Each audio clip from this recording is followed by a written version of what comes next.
Buenos días, doctor.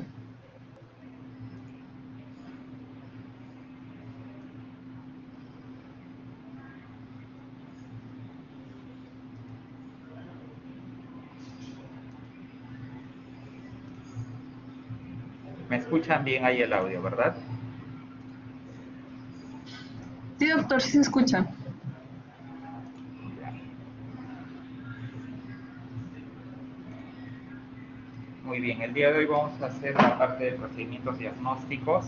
La semana pasada hicimos estudios radiográficos y ecografía. Ahora vamos a hacer diagnóstico mediante estudio tomográfico y en una segunda parte biopsia renal, que también es de bastante importancia en la parte de nefrología. Entonces, a ver un momento, voy a hacer un screenshot para la asistencia.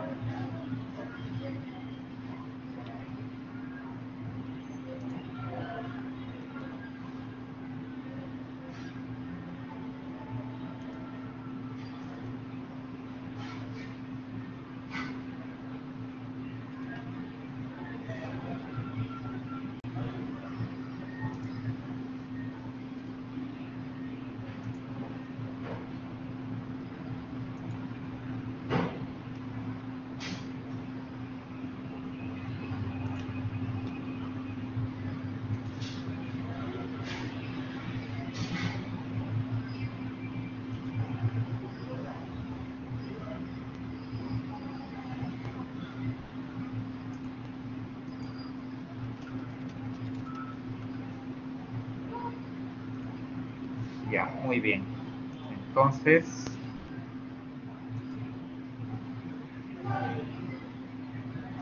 ya, como les comentaba, hoy día vamos a hablar sobre el estudio tomográfico y también sobre la utilidad de la biopsia renal en el estudio de síndromes o patologías renales.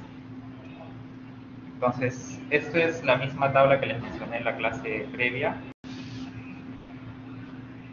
en la cual vemos, según el tipo de patología renal, o el compromiso renal que sospechamos o tenemos en un paciente y cuál es el examen imagenológico más adecuado para hacer el estudio de esta misma patología o obtener mayor información en base a ello, ¿no? Entonces, la vez pasada vimos lo que es ecografía y radiografía. Radiografía en realidad la utilidad que nos brinda es poco comparado al estudio o ecográfico o bien tomográfico. Entonces, ¿en qué patologías nos es de más utilidad el estudio con ecografía? Que habíamos comentado en la sesión previa, a ver alguien que participe.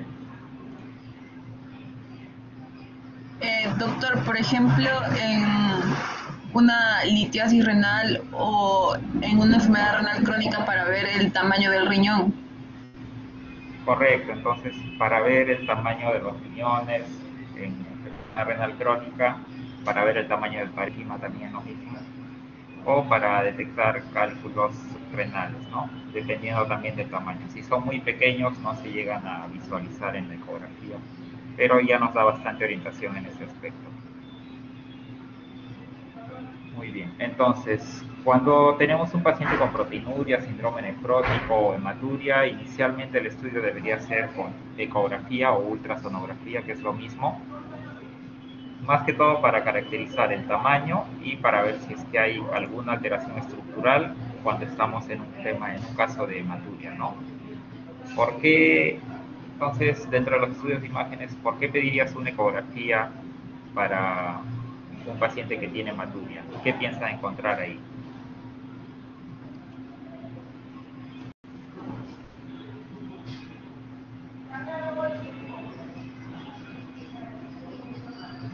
Eh, por ejemplo, doctor, en una macrohematuria, por ejemplo, yo esperaría encontrar una obstrucción, o sea, cálculos renales que podrían estar causando el sangrado.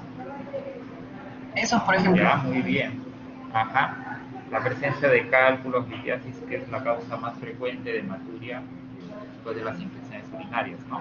O si no, alguna otra alteración en la vía urinaria. Puede ser un pólipo vesical, una lesión a nivel ureteral o en los cálices, en las papilas renales. ¿no? Entonces, y para el estudio con tomografía generalmente es de mayor utilidad para las patologías que vemos casi al final de la tabla, ¿no? Entonces, cuando hay fibrosis retroperitoneal, necrosis cortical o trombosis de venas renales o infartos renales, sobre todo en estudio tomográfico con contraste, ¿no? Porque este nos va a permitir diferenciar las diferentes fases y si es que hay alguna alteración en lo que es más que todo parte vascular o de irrigación, se va a graficar en este nivel con el estudio contrastado.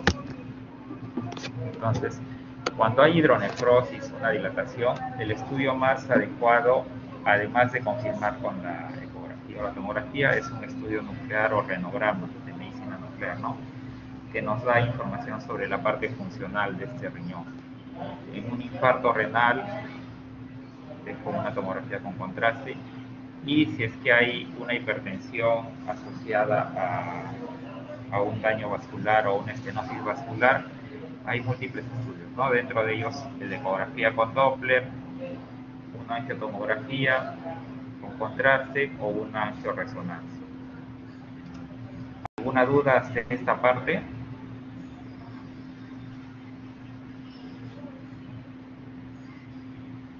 En cálculos, en nefrocalcinosis que tenemos acá al final de la lista, el gold estándar en la actualidad son los estudios tomográficos, no necesariamente con contraste, ¿no?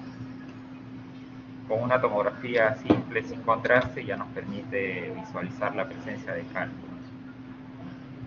Entonces, estos son dos estudios tomográficos de utilidad que usamos con una relativa frecuencia importante dentro del área de nefrología y también de urología, ¿no? Entonces, el urotem o urotomografía, entonces que nos permite visualizar la estructura en detalle, la estructura del riñón y de las vías urinarias, ¿no? Vemos acá los dos riñones, se están dibujando también los uréteres y que llegan a la vejiga, ¿no? Y el angiotem, como les mencionaba, básicamente para visualizar los vasos. ¿En qué patología nos es de utilidad? Para ver si es que hay alguna alteración vascular, como una estenosis de la arteria renal, ¿no? Cuando hay una estenosis acá, por ejemplo, en una arteria renal, ¿qué nos podría causar eso? ¿Cómo se manifiesta clínicamente esa patología?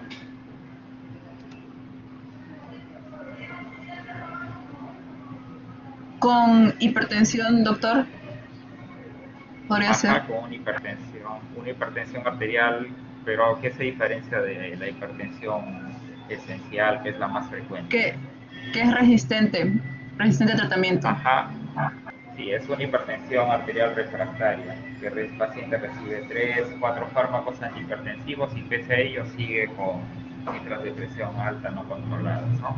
Entonces, en esos cuadros es donde va a tener más relevancia o utilidad una angiotomografía de los vasos renales. Entonces, otra cosa que hay que tener en cuenta es el riesgo que conlleva utilizar estos estudios imagenológicos, ¿no? Como todo estudio radiográfico tiende a emitir cierto grado de radiación ionizante, ¿no? Entonces, hay que tener en cuenta cuál es el riesgo, por ejemplo, de que una persona haga cáncer a partir de recibir una radiación determinada. Por ejemplo, una persona a la que se le realiza una tomografía contrastada, pero de todo el cuerpo, ¿no? Un escáner corporal. Entonces, con esta dosis de Siemens, con esta dosis de radiación, el riesgo de que desarrolle cáncer es de cerca de 1 en 1000. Entonces, el riesgo de que desarrolle una nefropatía asociada al contraste, nefropatía inducida por contraste, es incierto, pero por lo general es mayor mientras la persona tenga ciertos factores de riesgo, como cuáles sea diabético, tenga hiperuricemia o tenga cierto grado de compromiso de la función renal. Fibrosis sistémica nefrogénica, que es también otra patología en cierto modo hasta rara, poco frecuente, es mayor cuando la función renal, acá hay un error en el libro incluso, dice función renal más de 30, debería ser menos de 30, o una función incluso menor. Con los pacientes en diálisis el riesgo es mucho mayor, ¿no? Entonces, ¿cuánto es una función renal menos de 30 mililitros por minuto? ¿Qué grado de enfermedad renal les daría? ¿1, 2, 3, 4 o 5?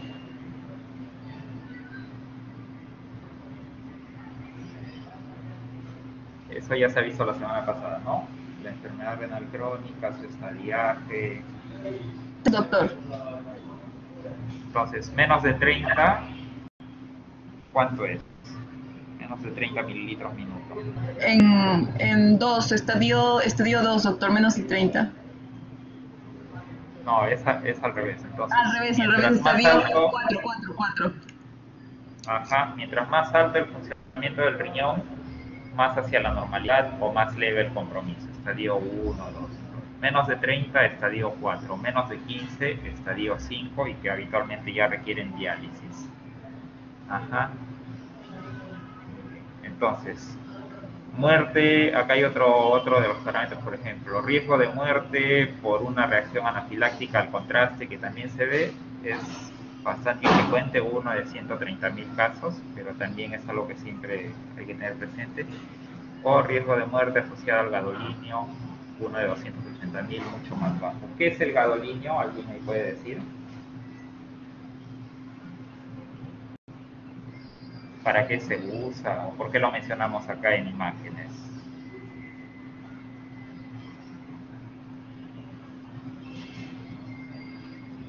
¿Alguna idea? Doctor, ¿es el contraste que se utiliza? ¿En qué? ¿En qué tipo de estudio? En,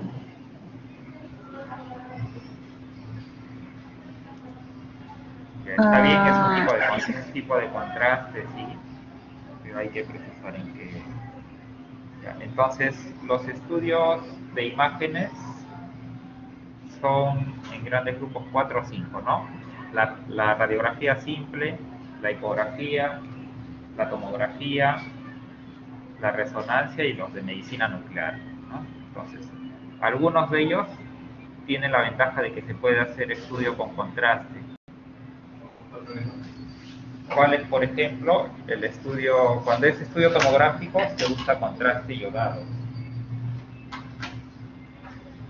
Cuando es estudio con resonancia se usa un contraste paramagnético.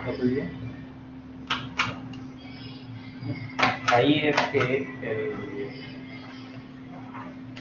el gadolinio es el contraste paramagnético que se utiliza en la resonancia. Entonces eso tienen que recordar. Y el contraste que se utiliza en la tomografía es el contraste iodado, ¿no? Hay diferentes tipos de contraste que también, según eso, tiene influencia en las patologías asociadas que puede producir. Por ejemplo, acá tenemos contraste, nefropatía inducida por contraste, eso es asociado al contraste iodado que se utiliza en la tomografía. Fibrosis sistémica nefrogénica asociada al contraste paramagnético de la resonancia magnética, ¿no? Y según eso también los riesgos. Riesgo de anafilaxis por contraste iodado, que es en tomografía, que es uno en 130.000, y riesgo de contraste, riesgo de anafilaxis asociado al gadolinio, que es el contraste de la resonancia, mucho más bajo, pero también está presente. ¿Alguna duda hacia esa parte? ¿O lo tienen claro? Entonces, la idea es que tengan, ¿cuál es el contraste de la tomografía? Contraste iodado, que hay diferentes tipos, ¿no? Contraste de la resonancia, gadolinio, contraste paramagnético, el gadolinio específicamente. Entonces, pasando a la siguiente parte para detallarles un poco cómo es un uroten. ¿Qué tenemos acá? Acá tenemos una imagen de los riñones. ¿Cuál es izquierdo y cuál es derecho? A ver, yo voy a señalar con el puntero y ustedes me dicen si es que es izquierdo o es derecho. Este riñón es izquierdo o de derecho. Sí ven el puntero, ¿verdad? sí, doctor, ese es el derecho, ¿Ya? ¿Por qué? porque, En bueno, ahí base, se en base ve a qué. en que se ve el hígado. Ya, muy bien. Entonces, ahí tienes referencias. Acá tienes el hígado y acá está el izquierdo. ¿Qué sería esto de acá?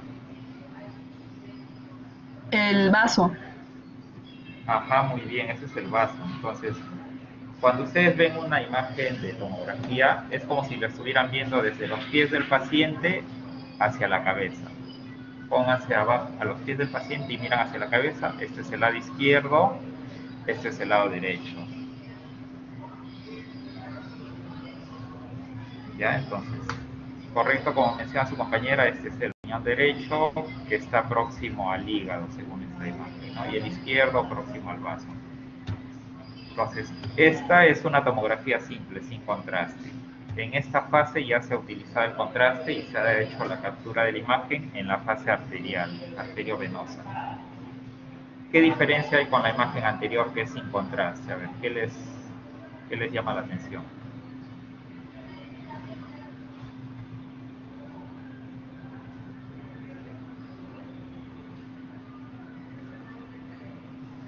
Esta es la anterior sin contraste y esta es la imagen ya con contraste en la fase arteriovenosa.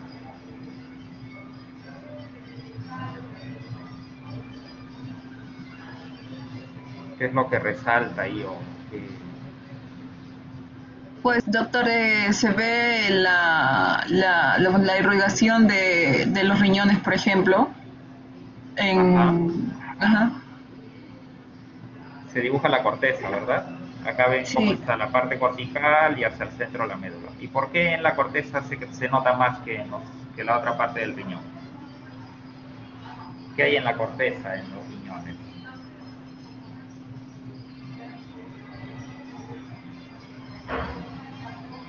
Entonces, en la corteza están los glomérulos, que los glomérulos son básicamente un ovillo de vasos sanguíneos, ¿no? Por eso que si los glomérulos son vasos sanguíneos y el contraste que inyectamos, el contraste de la tomografía va por los vasos sanguíneos, es lo que se va a dibujar principalmente en esta fase, ¿no? Entonces ahí nos permite diferenciar la corteza de la médula y acá los vasos. Entonces, tiene tres fases un estudio tomográfico contrastado, ¿no? Fase arteriovenosa, que vemos acá la parte cortical, la parte medular. Hay una fase nefrográfica, que es la que sigue a la arteriovenosa, donde ya se dibujan todos los riñones en general. Después de unos segundos, unos minutos, se ve todo el riñón de forma más uniforme. ¿Esto para qué me sirve? Para detectar alguna anomalía, alguna lesión estructural a nivel de cualquiera de los riñones, ¿no? Y la tercera fase, que es la fase más tardía, es la fase excretora. ¿Qué se dibuja en esta fase a diferencia de las anteriores? ¿Qué es lo que resalta? ¿Qué piensan que es esto de acá que resalta? Casi del color del hueso. Los cálices, doctor. Ajá, son los cálices, es ya parte de la vía urinaria excretora. Los cálices y posteriormente se va a ir dibujando los uréteres, cómo descienden hacia la vejiga. Entonces, el urotec o el estudio tomográfico contrastado tiene fases, ¿no? Según la fase en la que se vaya captando la imagen, nos va a permitir identificar ciertas estructuras y nos es de utilidad para, según eso, también buscar o confirmar algún daño del que estemos sospechando. Entonces, para la tomografía con contraste se utiliza el contraste yodado. Como les había mencionado, hay riesgo de que algunas personas hagan una nefropatía asociada al contraste o que en inglés se le denomina contrast, una injuria asociada al contraste, ¿no? Generalmente aparece a las 48 horas después que le hacen el contraste, sin otra causa aparente, después que se ha descartado otra causa, y se manifiesta o se caracteriza por un incremento de la creatinina. La creatinina, como recuerdan, es el examen que nos da el reflejo del funcionamiento del riñón. Entonces, por eso, cuando vean en el hospital, siempre que van a hacer un estudio contrastado, por protocolo se le debe pedir un estudio de función renal o de creatinina. ¿Por qué? Porque las personas que tienen una función renal alterada, disminuida, tienen más riesgo de hacer este daño por el contraste. Incluso por protocolo, los tecnólogos, la parte de radiología, a veces tiene estipulado que si tiene una creatinina muy alterada, por decir de 3, no le ponen contraste a menos que haya una autorización del nefrólogo o a menos que el paciente sepa que hay el riesgo de que con esa función renal el contraste le puede producir más daño. ¿Qué manifestaciones da una injuria, una lesión asociada al contraste? Por lo general es asintomática, ¿no? El paciente va a estar orinando igual, pero sí se manifiesta laboratorialmente con un aumento, un incremento de la creatinina que se evidencia generalmente a partir del tercer a quinto día después del uso de contraste. No es inmediato, no es que me hacen la tomografía hoy en la mañana y en la tarde o en la noche ya la creatinina elevada, ¿no? Entonces demora un poco, 3 a 5 días, y por lo general, en la mayoría de los casos, regresa al nivel basal, al nivel anterior al estudio que tenía el paciente. ¿Cuánto tiempo? Es un poco variable, pero lo más frecuente es que en 10 días a 14 días la creatinina regrese a la función normal, ¿no? Entonces, puede presentarse también con una falla oligúrica, quiere decir que disminuye la cantidad de diuresis, que es también con un pico un poco más tardío, y en estos casos por lo general el retorno al nivel basal demora un poco más, ¿no? Puede ser 2 a 3 semanas. ¿Cuál es la prevención? ¿Qué medidas hay para prevenir ese riesgo que el contraste te produzca daño en el riñón? Lo único que se ha demostrado por diferentes estudios es la hidratación. ¿Con qué hidratas? Con cloruro de sodio, ¿no? Entonces, se recomienda hidratar previamente, antes de utilizar el contraste, antes de hacer el estudio tomográfico contrastado, y posteriormente. Hay diferentes protocolos. Puede ser 12 horas, 24 horas antes de usar contraste y 12 a 24 horas después de usar contraste de la tomografía. Entonces, ¿alguna duda de esta patología que puede verse como una complicación asociada al estudio de contraste? Doctor, ¿por qué se utiliza la hidratación? O sea, ¿qué mecanismo evita que haya una injuria por contraste al hidratar al paciente? Ya, entonces, cuando hidratas tú vas a mantener el nivel de volemia un poco más constante o incluso aumentar esos niveles. Eso va a hacer que la cantidad de contraste que usas se diluya, ¿no? Incluso por eso hay estudios en los cuales evalúan. Hay diferentes tipos de contrastes iodados: isoosmolares, hiperosmolares o hipoosmolares, ¿no? Lo recomendable es que sea un contraste iso o hipoosmolar. Entonces, más diluido, de más baja concentración, y eso, el riesgo de que haga daño es mucho más bajo. Igual, tiene una función similar acá con la hidratación, ¿no?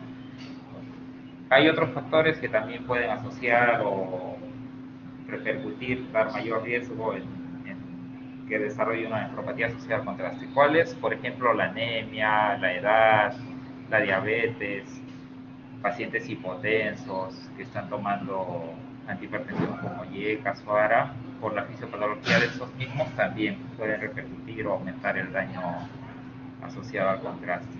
Entonces, antes se pensaba que, por ejemplo, el uso de bicarbonato, de acetilcisteína, de imucil, que es el nombre comercial, también tenía cierto grado de prevención, pero finalmente hace pocos años salen nuevos estudios que demuestran que no hay ninguna variación cuando se compara con los grupos de control. Entonces, en la siguiente parte vamos a ver ciertas imágenes y cómo es la utilidad de esos estudios, sobre todo el tomográfico, para el diagnóstico o el seguimiento en estas patologías, ¿no? Lo más frecuente que vemos es la litiasis renal. Entonces, como les había mencionado, una tomografía sin contraste ya es de bastante utilidad. Es un examen estándar que tiene una alta sensibilidad y especificidad. Sí se recomienda que en pacientes pediátricos o pacientes gestantes evitemos el uso de un estudio radiográfico como la tomografía, que tiene el riesgo de la radiación ionizante para ellos, ¿no? Entonces, hay localizaciones anatómicas donde los cálculos tienden a enclavar o a obstruirse, ¿no? Por la misma estrechez de estas vías. Estos son tres puntos diferentes que ya lo hemos mencionado en la sesión previa: la unión ureteropélvica, el reborde pélvico, la unión ureterovesical, ¿no? Entonces, acá hay imágenes de cómo se observa en el estudio con ecografía o también en el estudio con la tomografía, ¿no? Entonces, en la ecografía lo característico es ver la sombra acústica que hay posterior a la lesión, al lito en este caso, y en la tomografía se va a dibujar claramente los cálculos, ¿no? Se ven acá y acá. Entonces, Otras patologías en las cuales es importancia o hay utilidad de hacer este estudio es, por ejemplo, en las infecciones renales, pero sobre todo en infecciones renales complicadas, ¿no? Una pielonefritis. Acá vemos, por ejemplo, en el estudio con la ecografía, cómo hay una región hipoecoica y alrededor del parénquima también una distorsión de todo esto, ¿no? Toda esta parte de aquí. Se pierde la diferenciación corticomedular normal, que también nos hace sospechar de esto, sobre todo aunado o correlacionado con la parte clínica, que es lo principal.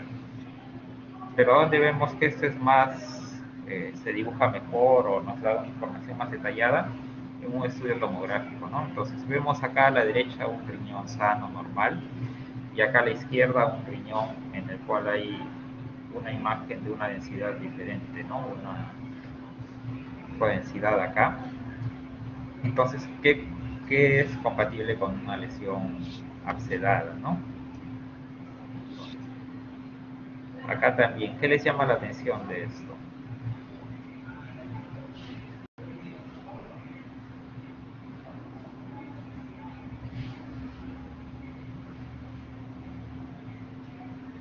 Entonces, en el riñón derecho está casi perdida la estructura anatómica por diferentes lesiones de abscesos o compatibles con una infección complicada, sería ya este nivel, ¿no?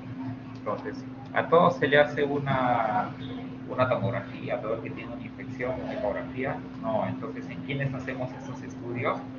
Una persona que tiene, por decir, una infección urinaria recurrente, que es persistente, más de 2, 3 episodios al año, o recibe tratamiento antibiótico y pese a ello no hay mejora de la sintomatología clínica, ¿no? ¿Por qué? Para buscar si es que hay alguna alteración en la estructura que predisponga a que esta persona esté haciendo infecciones a repetición. ¿Qué más podemos dar? Los abscesos, quistes, ¿no? Entonces, esta imagen de acá es lo que se ve, es un absceso en el riñón derecho, y acá sí podemos darse cuenta qué es lo que está pasando acá. ¿Qué creen que es esto?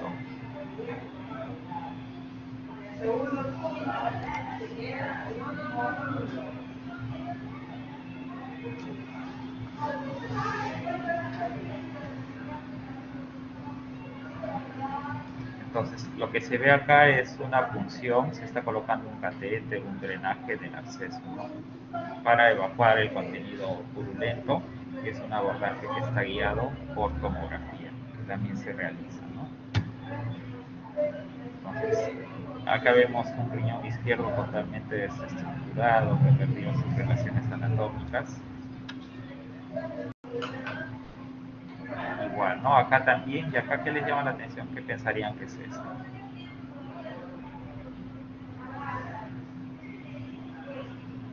Entonces, este es el riñón derecho, este es el riñón izquierdo. Un riñón aumentado de tamaño, con una dilatación de los sistemas quirocaniciales. Y aparte vemos acá una imagen de un cálculo, ¿no? Un cálculo grande que está ocupando todo el espacio de los cálices renales, ¿no?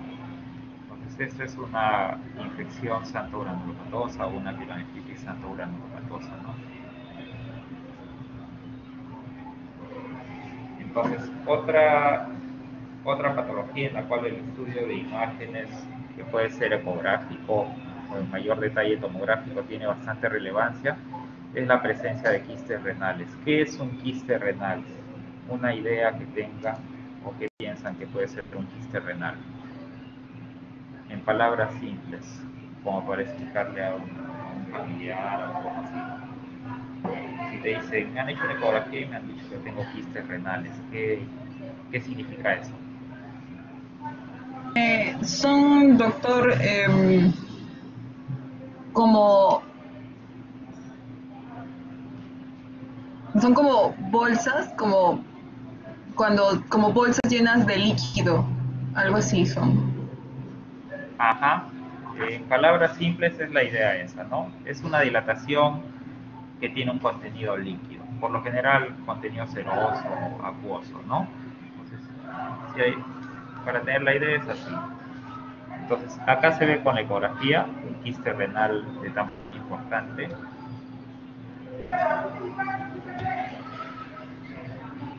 Y acá lo vemos ya con la tomografía, ¿no?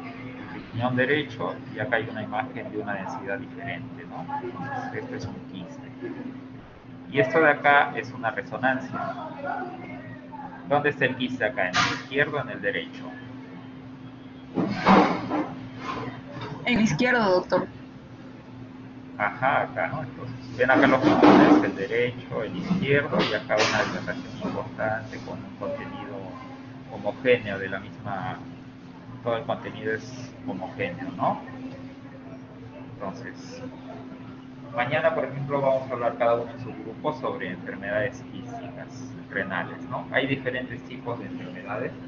Enfermedad renal poliquística autosómica recesiva, que se caracteriza por manifestaciones tempranas en la edad de la infancia, o enfermedad poliquística autosómica dominante, que por lo general se manifiesta ya en la etapa adulta, pero que viene con quistes de tamaño importante, además de los riñones, también en el hígado. Y la enfermedad renal poliquística adquirida, que se presenta generalmente en personas adultas que son sometidas o reciben tratamiento crónico con diálisis peritoneal o hemodiálisis, ¿no? Mayor tiempo en hemodiálisis, mayor probabilidad de que desarrollen una enfermedad poliquística adquirida.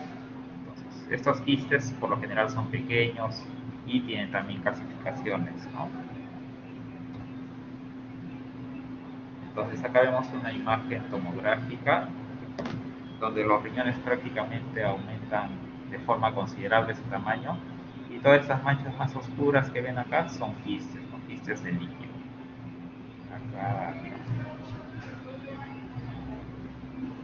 Acá igual es en otro corte, un corte coronal, múltiples quistes, y este es un quiste en una persona que dializa. ¿Qué les llama la atención de esto comparado con esto? ¿Qué es lo llamativo que salta a primera vista? El tamaño, doctor, el tamaño de los riñones. Ajá, el tamaño, justamente, y justo vimos en quienes aparecen con más frecuencia los quistes adquiridos en personas que están sometidas a diálisis, ¿no? ¿Cómo son los riñones de la persona que dializa? Son pequeños, hipotróficos, disminuidos de tamaño.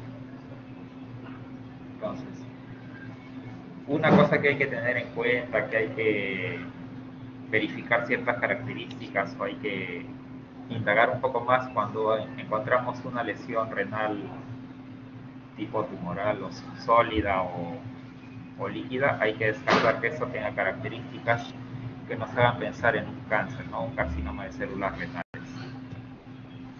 Entonces, acá vemos esta imagen más hacia la parte del seno renal y con compromiso que tiene ciertas características. Entonces, los quistes, como vamos a ver, se clasifican dependiendo de esas características, y en base a ello hay a estas las características de la imagen hay cierta probabilidad de que un quiste sea maligno o no. Entonces, para eso se utiliza la clasificación de Bosnia, ¿no? Entonces, esto es en base a un estudio tomográfico. Hay 4 clases y la clase 2 que tiene una subclase que es F, ¿no? Entonces, un quiste Bosnia 1 es un quiste simple, ¿no? Un quiste benigno con una pared homogénea delgada y que no contiene ningún septo en su interior, tampoco calcificaciones o componentes sólidos. Entonces, el contenido tiene una medición igual de la densidad del agua y no produce ningún.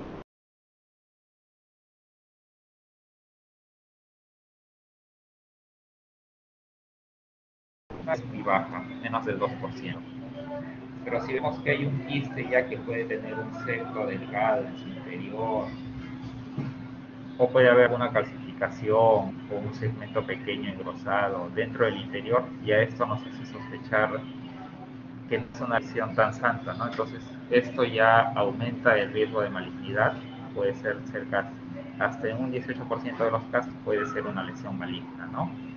Entonces, si además de esto vemos un septo engrosado o hay más de esas características que se mencionan acá, el riesgo de malignidad va aumentando, ¿no? Y conforme a las características que se van mencionando, ya esto nos va a hacer pensar o sospechar de si es un simple benigno, que es una clase 1 y es lo más frecuente, o es una lesión que tenemos que hacer más estudio, ampliar estudio, tal vez hacer una biopsia, o, o quizás operarlo porque el riesgo de que sea una lesión maligna, tumoral, es bastante alto, como cuando es un grado 4, ¿no? Entonces, esto es con imágenes, lo mismo que está explicado en la tabla anterior. Un quiste simple, un quiste de Bosnia clase 1, es simplemente como una bolsa de agua, contenido líquido, acuoso, sin ninguna otra cosa, ¿no? Un quiste clase 2 es un quiste que además puede tener una bolsa de agua, que además puede tener un septo, un tabique y a veces también una microcalcificación. Entonces, el riesgo en este caso puede ser de cerca del 18% que sean malignos. Un quiste de clase 2F que ya requiere más seguimiento, que tiene varios tabiques, calcificaciones, o también el clase 3 y 4 que son mucho más compatibles y demás, mayor porcentaje de estos tienden a ser malignos, ¿no? Contenido sólido, captan contraste, diferentes características. Entonces, eso hay que tener presente. Entonces, y lo otro que había mencionado, en los cuales es también de utilidad el estudio tomográfico contrastado, que sería específicamente un angiotem, y que mencionó su compañera, es en la enfermedad renovascular, que se manifiesta característicamente con hipertensión refractaria, ¿no? ¿Qué se ve acá? Como una punta de lápiz, ¿no? Que es una imagen característica. Estos son los vasos, y acá hay una estenosis importante de la arteria renal, ¿no? Entonces, acá, ¿qué creen que sea esto de acá? Esta imagen que se ve acá. Si decimos es el mismo paciente, pero ahora se ve así. ¿Qué puede ser esto de acá? Una estenosis de la arteria renal. Ya, claro, ese es lo de la imagen de acá, es una estenosis de la arteria renal. Pero acá en esta imagen, ¿qué puede, qué puede ser esto de acá? Donde ya, Calcificaciones, calcificaciones en la arteria renal. ya puede ser lo de acá, calcificaciones, ¿no? Pero lo de acá, que lo ves como una imagen homogénea arriba y abajo, es un stent. Entonces, ¿qué es un stent? Es como un resorte que pones para abrir ampliar el calibre de esta arteria, ¿no? Entonces, si antes estaba así como una punta de lápiz, tú le pones un stent, que es un dispositivo médico en el cual tú vas a primero dilatar, ingresas una sonda con un balón, inflas el balón y se amplía todo el calibre, ¿no? Y dejas ahí un stent medicado. ¿Qué va a hacer? Va a mantener el calibre abierto, el calibre permeable de la arteria, ¿no? Esto es similar a lo que cuando una persona hace un infarto es un infarto miocárdico es por una obstrucción de las arterias coronarias. Entonces, ¿cómo lo maneja? Entras por cateterismo y colocas un stent en la arteria coronaria para que se abra, ¿no? Entonces, el infarto, ¿por qué ocurre? Porque se cierra la arteria y ya no hay irrigación al resto del corazón. Entonces, tú entras por el cateterismo, llegas a la arteria coronaria, ubicas dónde está esa obstrucción y colocas un stent para que se abra y vuelva a irrigar el corazón. Acá es similar, ¿no? Ubicas dónde está la estenosis, la zona de estrechez, entras y pones un stent para que se reaperture el flujo y mejore toda esta circulación, ¿no? Entonces, ¿entendieron esa parte?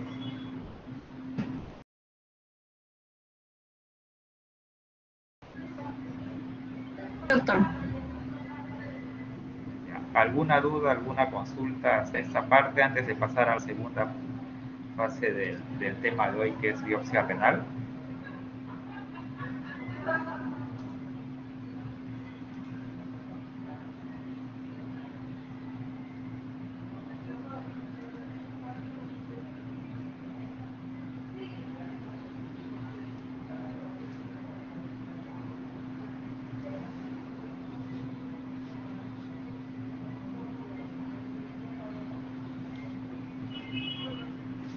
Entonces, lo importante que tienen que recordar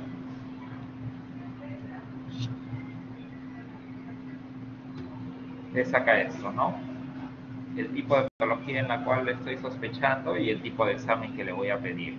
Entonces, si sospecho de una persona que tiene un síndrome nefrótico, por ejemplo, no le voy a pedir de frente una resonancia o una angiotomografía porque no me va a ser de utilidad en ese caso. ¿Ya? Si sospecho de una nefrocalcinosis de cálculos, un cálculo enclavado, lo que me va a ser de bastante utilidad y que es el estándar es una tomografía. Y si es que hay alguna alteración vascular, un infarto, una trombosis, ahí sí me va a servir una tomografía contrastada. Y en caso de una enfermedad renal, entonces, ¿qué es de más utilidad? Una ecografía, ¿no? Para medir el tamaño, medir el parénquima del riñón, que es la parte funcional.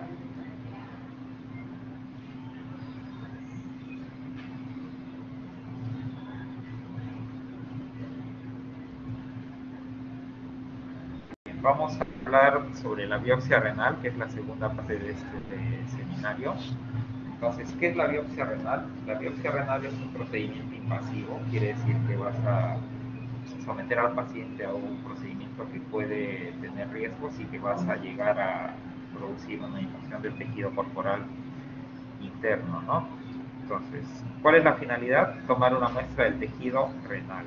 Entonces, acá tenemos un paciente que está, para que se lo vean más o menos boca abajo, tiene un rodete, una almohada bajo el abdomen, para que con eso se pueda encontrar o abordar con mayor facilidad el riñón. Esto es el polo superior, hacia acá está la cabeza, y este es el polo inferior del riñón, que está bajo el reborde costal, ¿no? Entonces, el gran valor diagnóstico o la gran utilidad de la biopsia es sobre todo en las patologías glomerulares o ¿no? ¿Para qué es útil? Para el diagnóstico, para el pronóstico y también para el tratamiento. Hay que tener en cuenta sí ciertas acotaciones, que lo recomendable es primero llegar a agotar todos los medios no invasivos para realizar el diagnóstico de enfermedad renal, ¿no? Entonces, considerar que la biopsia ya se realiza como un último recurso, cuando has hecho todos los estudios y ninguno de esos estudios te da el diagnóstico final o te orienta con certeza a la causa de la enfermedad o el problema renal.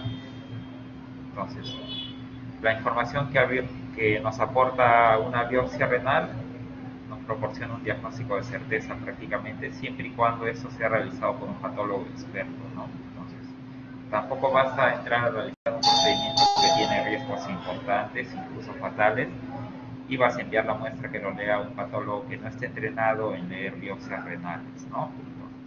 Además, idealmente debe contarse con microscopía óptica, que es lo que todos tenemos, inmunofluorescencia, que ya hay cierta dificultad, no está disponible en todos los hospitales, y microscopía electrónica, que es mucho más escasa, que a nivel de acá del país solo lo tenemos en el niño, que es donde enviamos para la lectura de microscopía electrónica. Entonces, las tres, óptica, inmunofluorescencia y electrónica, se complementan una con otra. Hay lesiones o imágenes de enfermedades que se pueden detectar o diagnosticar solo evaluando la microscopía óptica. Hay lesiones o imágenes en las cuales si no utilizas inmunofluorescencia no las puedes ver, no las puedes diagnosticar. E igual, si no utilizas microscopía electrónica, hay lesiones que aparentemente con la microscopía óptica se ven como si fuera un riñón con tejido normal. Por eso es que las tres son complementarias, ¿no? Y la otra cosa que hay que tener en cuenta es que hay que prever que el diagnóstico que nos va a dar una biopsia renal tiene bastante influencia, tanto en el tratamiento como en el pronóstico. ¿Por qué en el pronóstico? Porque en la biopsia tú vas a ver, por decir, en una biopsia se evalúan hasta 4 aspectos, ¿no? Los glomérulos, la parte de los túbulos, la parte del intersticio y la parte de los vasos. Y todo eso nos va a brindar como una fotografía de cuál es el estado del sistema o de los riñones del paciente. Entonces, Si tú haces una biopsia y ves que el 50% de glomérulos o el 60% de los glomérulos están ya atróficos, esclerosados, eso te da un pronóstico de que no hay un buen futuro, ¿no? Entonces lo normal es que casi el 100% de glomérulos estén funcionantes. Entonces, en el tratamiento igual, en lupus, como habrán visto en la parte de reumatología y van a ver acá, es de gran importancia saber cuál es el compromiso al momento del diagnóstico. Incluso en algunos lugares se realiza de forma protocolar una biopsia para posterior a que ha recibido un tratamiento para ver cómo ha evolucionado la enfermedad y el compromiso de los riñones. Entonces, ¿en quiénes hay que hacer una biopsia? ¿Una persona que tiene una infección urinaria le hago una biopsia? ¿O una persona que es diabético, 20 años, que está con una proteinuria de 4 o 5 gramos? Hice todos los estudios y no tiene ninguna otra característica de que sea maligno. ¿Le hago una biopsia? No, entonces hay ciertas indicaciones y como les mencionaba anteriormente, la biopsia debemos considerar como un recurso de última utilidad en las cuales ya se ha hecho todo el estudio no invasivo posible y pese a ello no se ha encontrado una causa que explique el daño o compromiso renal o glomerular, ¿no? Entonces, pero hay otros casos en los cuales sí, la biopsia es, como por decirlo, la opción definitiva a la cual va a llegar el paciente, ¿no? ¿En quién? Un síndrome nefrótico de causa primaria, ¿no? ¿Qué es primaria? Que el origen es propio en el riñón. Hay síndromes nefróticos de causa secundaria. Por ejemplo, ¿cuál? En algunas personas que tienen cáncer, que se manifiesta así, con afectación del riñón y da un síndrome nefrótico. En ellos no es indicado una biopsia, ¿no? Una proteinuria subnefrótica, nefrótica quiere decir menos de 3.5, por lo general consideramos que más de 1 gramo ya es una proteinuria importante y que merece un estudio más detallado, que además tiene otras alteraciones renales, que puede ser compromiso de la función renal o hematuria, un síndrome nefrítico, una hematuria aislada, una hematuria glomerular aislada, que es de origen no urológico, una insuficiencia renal aguda de una etiología no filiada o una enfermedad renal crónica no filiada. ¿Qué contraindicaciones o en quiénes hay que diferir la biopsia? Cuando un paciente o una persona tiene alteraciones de la coagulación. Hay personas que toman aspirina o warfarina o antiagregantes porque tienen alguna otra patología, entonces en ellos no podemos hacer este procedimiento porque una de las complicaciones más frecuentes y que más puede suceder es el sangrado, presencia de hematomas, todo eso. Entonces, si hay alteración, está contraindicado. Si es que hay una hipertensión no controlada, también, porque puede aumentar el riesgo de sangrado. Si es que hay una infección urinaria de la zona de función, infección dérmica o del espacio perirenal, tampoco, porque esto, al hacer una función, un procedimiento invasivo de esta región, puede complicar o empeorar esta infección, ¿no? Cuando hay anemia severa también está contraindicado. Lo ideal es corregir esos niveles de hemoglobina previamente. Cuando hay deshidratación también. Y una contraindicación en cierto modo relativa es cuando una persona tiene un riñón. ¿Por qué? Porque la biopsia, como vamos a ver más adelante, tiene riesgos. Lo más frecuente son complicaciones leves que no tienen mucha repercusión, pero tiene también riesgos importantes que pueden llegar a ser fatales en el extremo más elevado o a terminar con una nefrectomía, con un estallamiento del riñón o una cirugía para corregir eso. Entonces, si tiene un riñón único, hay que tomar con pinzas o evaluar bien detalladamente si vamos a someter a este paciente al procedimiento o no.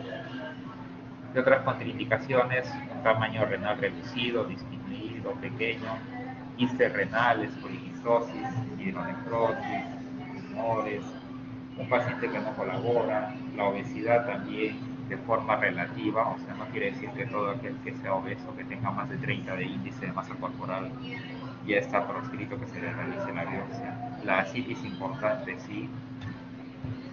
Entonces, ¿qué requisitos debemos tener o qué debemos prever o preparar, estudiar antes de realizar la biopsia con el tratado paciente, casi similar con lo que hemos visto anteriormente. Para corroborar eso, un estudio de coagulación, ¿no? Que la parte de coagulación, el TP, TCTA, el INR estén normales, la presión arterial controlada, un cultivo de orina estéril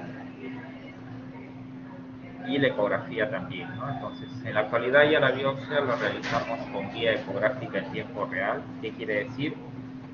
Que hacemos la ecografía y vamos viendo la estructura del riñón, el lugar donde vamos a punzar y el lugar por donde está ingresando la aguja de biopsia, ¿no?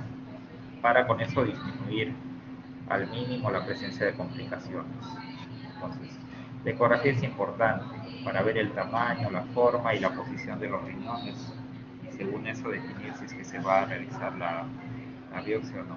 Y el consentimiento informado, obviamente, el paciente tiene que estar bien informado y tener claro cuáles son las ventajas, la necesidad de hacer la biopsia y también los riesgos que conlleva este procedimiento invasivo.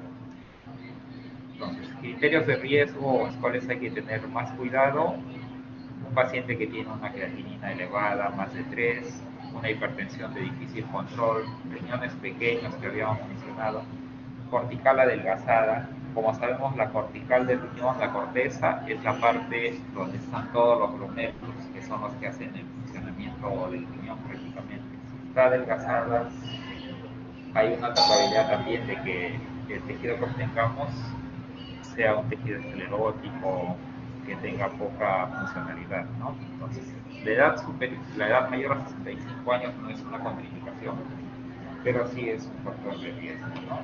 Entonces, hay ciertas infecciones que predisponen a mayor sangrado, como infección por VIH, o el rechazo a recibir transfusiones, que es una prevención que debemos tener en caso de haya una complicación asociada a esto, ¿no? ¿Cuáles son esas complicaciones que mencionamos y que pueden ser incluso fatales? Las que mencionamos acá en el estudio, ¿no? Este es un estudio en el cual se realizó un análisis de cerca de 120.000 biopsias de riñón nativo. El riñón nativo es el riñón con el que toda persona nace, ¿no? Así como hay riñón nativo, hay un riñón no nativo. ¿Cuál sería un riñón no nativo? ¿Qué piensan? ¿O por qué se dice riñón nativo? ¿Quiere decir que hay un riñón no nativo? ¿Cuál sería?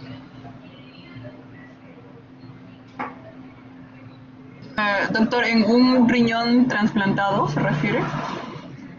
Ajá, correcto, a eso se refiere riñón nativo o riñón trasplantado, que es el otro caso, ¿no? Entonces, de estos cerca de 120.000 pacientes, el rango de edad era de 30 a 79 años, 45% de ellas eran mujeres, ¿no? Entonces, ¿cuáles son las principales complicaciones que se presentaron?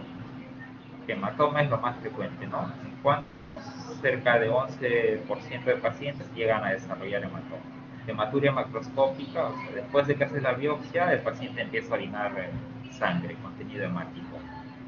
En un 3.5% de pacientes, dolor, que es algo lógico, 4% de pacientes, sangrados, hemorragias que requirieron transfusiones ya en 1.6%, un sangrado importante que requirió algún tipo de intervención, puede ser quirúrgica o radiológica para embolizar, en un 0.3%, y el riesgo de muerte asociado al procedimiento de biopsia, que es algo que siempre hay que tener presente y hay que tener respeto por esto, porque como un procedimiento invasivo, con todas esas complicaciones igual puede pasar, ¿no? Cerca de uno de cada 1.600, 1.700 pacientes. Entonces, una biopsia, como les había mencionado, lo ideal es tener acceso a todos los tipos de estudios. ¿Cuáles son esos tipos de estudios? El estudio de microscopía óptica, inmunofluorescencia y microscopía electrónica. Los tres son complementarios, no quiere decir que si hago óptica ya no necesito la inmunofluorescencia o la electrónica, o viceversa, ¿no? Entonces, hay información que solo vamos a poder obtener con la microscopía electrónica o con la inmunofluorescencia, pero las otras se complementan. Entonces, esto es cómo debería distribuirse un cilindro. Este es un cilindro renal, producto de una biopsia, y cómo se envía, ¿no? Entonces, a microscopía casi la mitad. Para electrónica lo que se evalúa es prácticamente un glomérulo. Entonces, la parte de tejido que necesitamos es pequeñísima comparado con lo que vamos a usar para microscopía óptica o inmunofluorescencia, ¿no? Como ven, es solo esta pequeña porción del cilindro, ¿no? Entonces, y esto es cómo se visualiza la biopsia evaluada por diferentes tipos de microscopía. Microscopía óptica, donde se ve la estructura, con diferentes tinciones. Cada tinción nos ayuda a caracterizar diferentes estructuras. Hay la tinción de Paz, por ejemplo, que nos sirve para ver las membranas. Hay tinción de Masón, que es útil para ver, por ejemplo, ósitos en membranosa. Esta es la inmunofluorescencia. ¿Qué es lo que detecta la inmunofluorescencia? La presencia de inmunocomplejos. Entonces, hay algunas patologías que necesariamente para diagnosticarla debemos hacer el estudio de estos inmunocomplejos.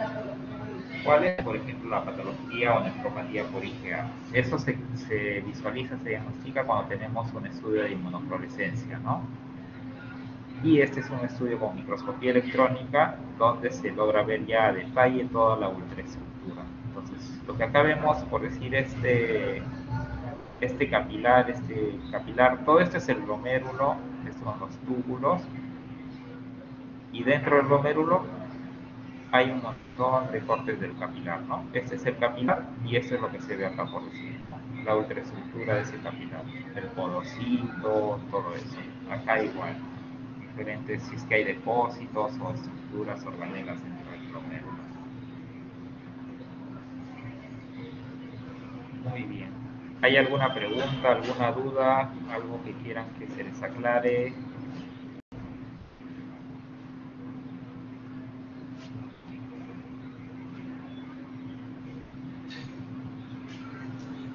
¿Les ha quedado todo claro? Doctor, por mi parte está claro. Ya. Vamos a tomar asistencia nuevamente, un minuto para hacer la captura.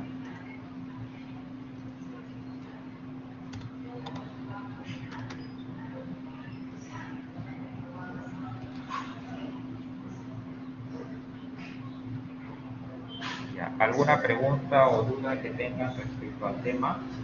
La parte de imágenes o la parte de biopsia.